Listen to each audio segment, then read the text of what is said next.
Hello everyone, welcome back to my channel. I hope you all are good.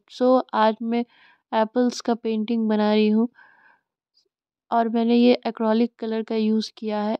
I hope कि आप सभी को बहुत पसंद आए एंड आप भी ये घर में बना सकते हैं आसानी से। So like, share and subscribe and thanks for watching.